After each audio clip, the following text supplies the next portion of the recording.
Benar ya Tuhan, penuhi hati kami, penuhi pikiran kami dengan firman-Mu ya Tuhan, karena firman-Mu adalah kehidupan bagi kami, orang-orang yang percaya kepada Engkau ya Tuhan Yesus. Bapa, terima kasih untuk waktu yang Kau berikan kepada kami di persekutuan Majiwo Tuhan untuk beribadah pada malam hari ini. Berkati, beri hikmat kami semuanya Tuhan, supaya kami mengerti firman Tuhan di dalam kehidupan kami. Apapun penghalang-penghalang dalam hati dan pikiran kami yakin dan percaya Tuhan, Roh Tuhan mengusir semuanya itu, sehingga kebenaran firman Tuhan yang ada di dalam hati dan pikiran kami. Berfirmanlah Engkau Bapa, kami siap untuk mendengar. Amin. Salam amang inang. Salam. Saya melihat begini, mungkin sudah jadwal kita lewat daripada waktu yang lalu ya Pak Ketua ya. Iya. Nah, ini adalah suatu hal yang lumrah di dalam organisasi. Nah, yang penting yang menerima sekarang hati terbuka untuk membuat tempat ibadah di rumah ini untuk 4 keluarga, Pak Sitorus, Pak Saribu, Pak Sinaga, dan mungkin satu lagi Simatupang. Pak Simatupang. Terima kasih untuk Tuhan, terima kasih untuk saudara-saudara kami sekalian. Saya teringat begini, marsiurupan. Kalau bahasa Indonesianya apa kira-kira artinya marsiurupan? Bertolong-tolongan, ya, saling membantu. Saya tidak tahu waktu anak saya kecil, mungkin tahun 82 saya masuk STM Marsiurupan. Sekarang sudah tahun 2025, suatu waktu yang panjang bagi kita.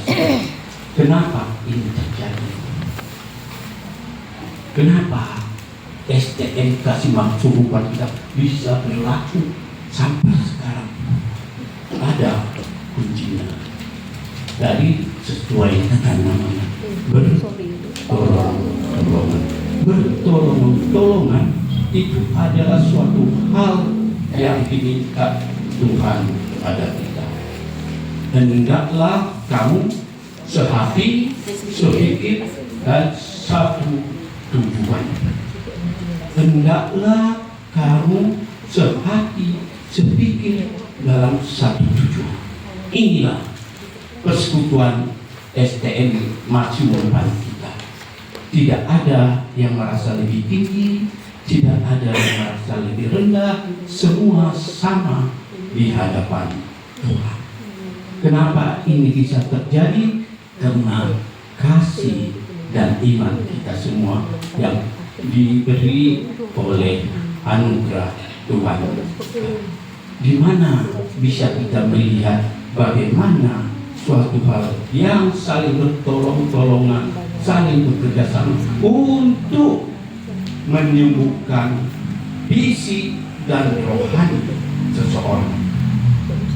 Fisik dan rohani seseorang. Mari Bapak Ibu, coba kita baca firman Tuhan dalam hak terbuka sama-sama. Mungkin ini ayatnya panjang. Kita buka dari Lukas 5 ayat 17 dan 26. Lukas 5 ayat 17 sampai dengan ayat 26. Karena banyak ini sama-sama kita punya Alkitab, baik melalui HP maupun cetak. Saya membaca yang ganjil, Bapak Ibu Saudara sekalian membaca yang genap. Perikopnya, orang lumpuh disembuhkan.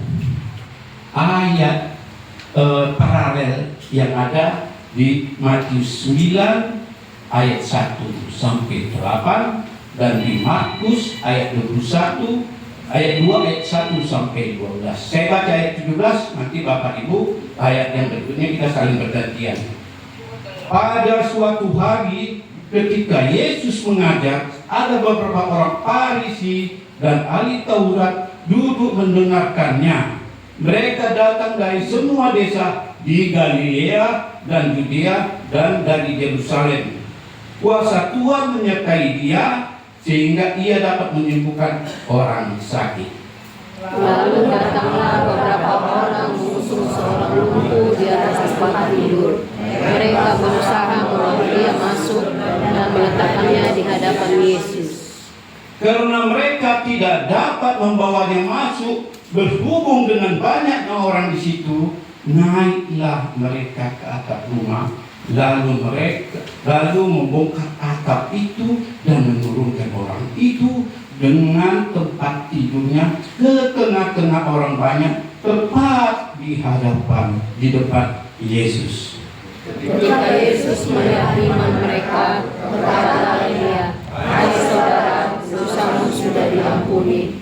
Tetapi ahli-ahli Taurat dan orang-orang Farisi berpikir dalam hatinya, siapakah orang yang memuja Allah ini? Siapa yang dapat mengampuni dosa selain daripada Allah itu sendiri? Akan tetapi Yesus mengetahui pikiran mereka, lalu berkata kepada mereka, "Apa yang kamu pikirkan dalam hatimu? Manakah yang lebih mudah?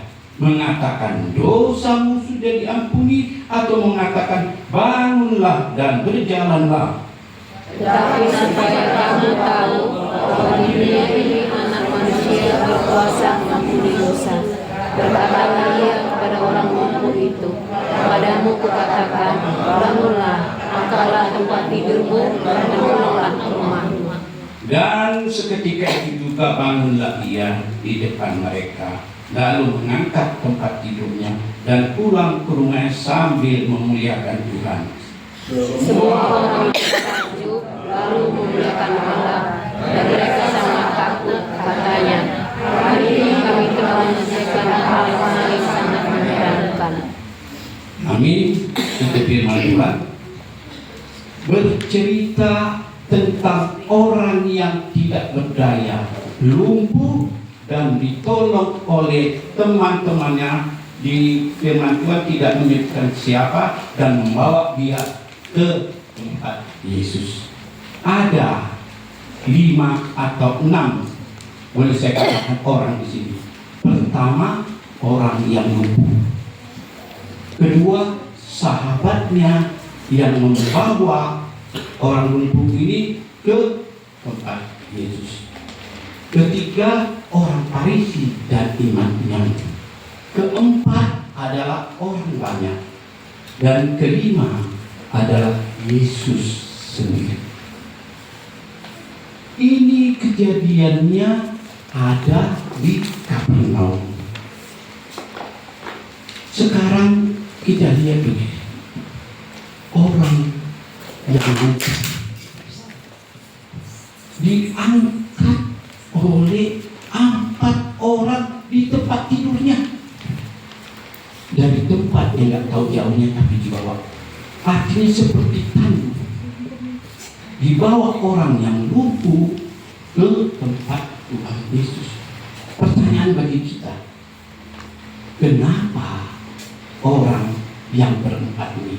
Kalau di Markus 4 orang sudah dikatakan di sana, kenapa orang yang 4 ini sampai mau mengangkat orang satu ini, membawanya ke hadapan Yesus?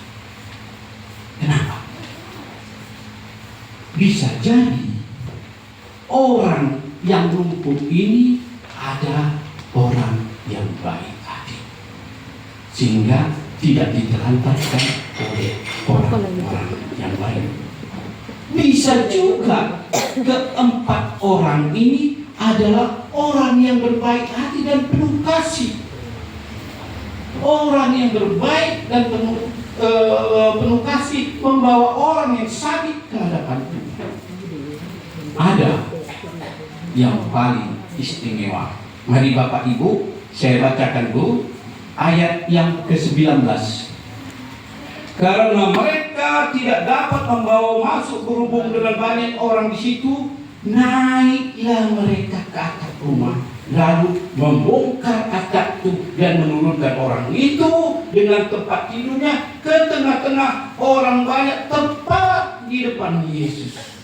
Kalau di zaman dahulu itu ada suatu rumahnya bertingkat, ada suatu. Ingat Bapak Ibu sekalian, bagaimana Daud tergoda dari suatu rumah melihat Betseba. Dan saya ingat itu, naik ke atas, di muka atap rumah. Ada suatu hal yang penting bagi kita, membawa ke dalam, ke tempat Yesus perlu kreativitas, perlu usaha, perlu persatuan, perlu persamaan, perlu kebaikan dan kasih di dalam kehidupan kita. Ada kerjasama, masih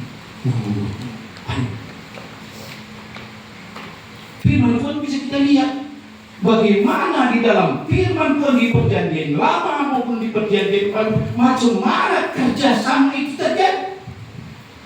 Bisa kita lihat di mana waktu Musa dan Harun membawa umat Israel keluar dari dalam kerjasama yang erat antara Musa dan Harun. Di mana ini bisa kita lihat bagaimana waktu pertempuran orang Israel dengan orang Amalek. Musa menyuruh Yosua, bertempurlah lawan orang Amalek. Aku akan naik ke puncak gunung. Dia memegang tongkatnya. Waktu dipegang tongkat, Bapak Ibu bisa baca nanti kita keluaran. Tongkat tegak kalah orang Amalek. Tetapi kalau tongkat Musa jatuh, maju lagi orang Amalek melawan. Apa yang dilakukan Harun? Harun memanggil Hur. Nanti bisa dilihat bertiga mereka memegang tongkat itu sehingga musuh orang Amalek bisa dikalahkan. Kerjasama, saling menopang satu dengan yang lain. Kelemahan seseorang harus ditutupi, dibantu orang yang lain. Seperti kita yang menamakan persekutuan kita, perkumpulan kita adalah Marsiurupan. Jangan ada yang memegahkan diri. Jangan ada yang merasa lebih pintar, lebih kuat dari yang lainnya. Ingat firman Tuhan. Yesus memanggil murid-muridnya, lalu memerintahkan mereka bersama-sama 2 orang. Ada satu. Yesus memerintahkan muridnya untuk memberitakan firman Tuhan adalah bersama-sama 2 orang. Apa artinya? Perlu kerjasama, perlu kebersamaan antara satu dengan yang lain. Kalau kita lihat dari awal kejadian bagaimana Tuhan menciptakan Adam, tidak baik orang itu seorang diri. Aku akan menjadikan seorang pembantu yang sepadan dengan dia. Jadi tidak ada egois di sini, tidak ada merasa lebih jatuh, tidak ada merasa lebih pintar. Baik dia mempunyai jabatan maupun tidak. Kita sama semua di hadapan Tuhan. Tidak ada lebih satu dengan yang lain. Ingat, firman Tuhan mengatakan kepada kita, tidak baik dia orang itu seperti diri. Yesus menyuruh murid-muridnya memberitakan firman Tuhan berdua-duaan. Jadi ada suatu hal yang penting di dalam kehidupan kita untuk secara bersama-sama membawa teman-teman kita. Ada tugas dan tanggung jawab kita. Siapa yang sakit? Sakit di sini firman Tuhan mengatakan bukan hanya sakit di sini, tapi ada sakit rohani. semua. Tugas dan jawab kita untuk memberitakan keselamatan kepada orang-orang yang belum menerima keselamatan yang dianugerahkan kepada kita. Bersama-sama kita, sama-sama kita, ayo bawa teman-teman kita mulai dari keluarga. Suami, istri, sehati, sepikir apa tidak, menangani anak-anak, membawa anak-anak ke hadapan Tuhan. Kalau kita baca firman Tuhan, kita selidiki firman Tuhan, kita renungkan firman Tuhan, bagaimana Ishak dan Ribka membedakan, menyayangi satu dengan yang lain berbeda. Ishak menyayangi siapa? Yang keempat? Yakub. Siapa bapak ibu? Yang kulitnya merah? Esau. Ishak menyayangi Esau, sementara Ribka menyayangi Yakub. Yakub yang lemah-lembut, yang orangnya pun di rumah saja. Bagaimana Yakub menyayangi Yusuf melebihi daripada 11 saudara lainnya, sehingga timbul kecemburuan kepada saudaranya dan membuat Yusuf jadi sampai ke tanah Mesir dan menyelamatkan orang Israel. Jadi kita sebagai orang tua, baik bapak, baik ibu, ayo sehati sepikir. Jangan sampai gara-gara satu orang membela anaknya, yang lain tidak membela atau menyalahkan. Satu, kita membawa anak-anak kita ke dalam firman Tuhan. Kalau kami ya sudah tak ada anak lagi di rumah, udah pergi ya, begitu ya. Tapi keluarga-keluarga muda perlu, sangat perlu sekali. Contoh ya, contoh bagaimana anak yang sudah selayaknya berumah tangga, berumah tangga, karena perbedaan pendapat antara istri dan suami, anak menjadi batal berdua. Jelas sekali begitu. Karena ketidaksepahaman, tidak sehati sepikir dan tidak satu tujuan, sehingga apa yang dikehendaki si anak berbeda dengan orang tua perempuan dan berbeda orang tua laki-laki. Jaga bapak ibu semua, hendaklah kita sehati sepikir di dalam Tuhan. Nah, kemudian apa yang kita lihat di dalam ayat-ayat yang ada ini? Disampaikan oleh Yesus, siapa orang yang berempat itu? Imanmu menyelamatkan. Kalau kita bawa orang dengan percaya, membawa orang ke dalam ke Tuhan Yesus, iman kita percaya Tuhan menyelamatkan kita. Dosamu diampuni. Ingat Bapak Ibu, ada dosa yang kadang-kadang kita tidak tahu. Ya, ada dosa yang kadang-kadang tidak tahu. Kita tahu berbuat baik, tapi kita tidak melakukannya. Ada dosa. Berbuat baik, tahu kita, tapi tidak kita melakukan. Hati-hati. Makanya sering kita harus merenungkan firman Tuhan dan mengimani. Bagaimana yang keempat itu? Imanmu menyelamatkan. Artinya ada kepercayaan daripada keempat orang bahkan yang sakit itu, bahwa iman mereka percaya kepada Yesus sebagai Tuhan dan penyembuh di dalam orang yang sakit. Tinggal kita pribadi, lepas pribadi, percayakah kita bahwa Yesus adalah penyembuh kita? Percayakah kita bahwa Yesus adalah penyembuh rohani kita? Tinggal kita tanya kepada diri kita sendiri.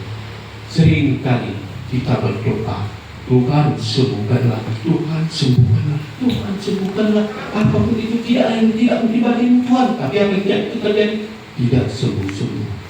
Orang menjadi meninggal dunia. Kenapa demikian?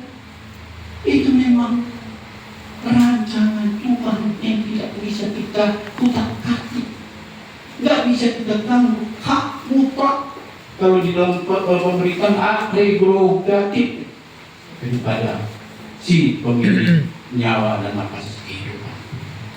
Kemudian apa yang kita lihat lagi di sini? Apa yang kita lihat di sini?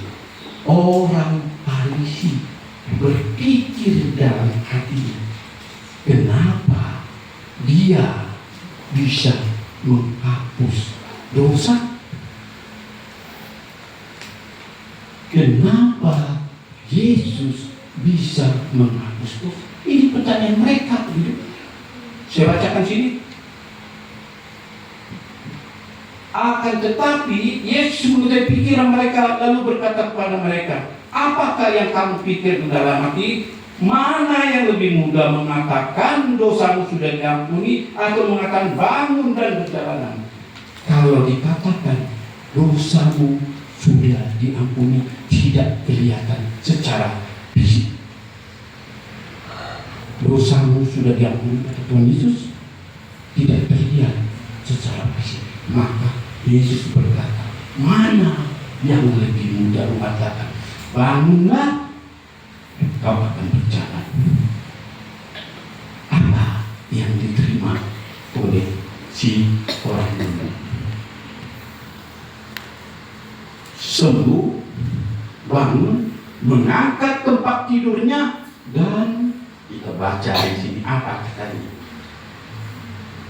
Di sini saya baca ke ayat, saya ambil ayat 25. Dan seketika itu juga bangun Leah di depan mereka, lalu mengangkat tempat tidurnya dan pulang ke rumah sambil membiarkan Allah.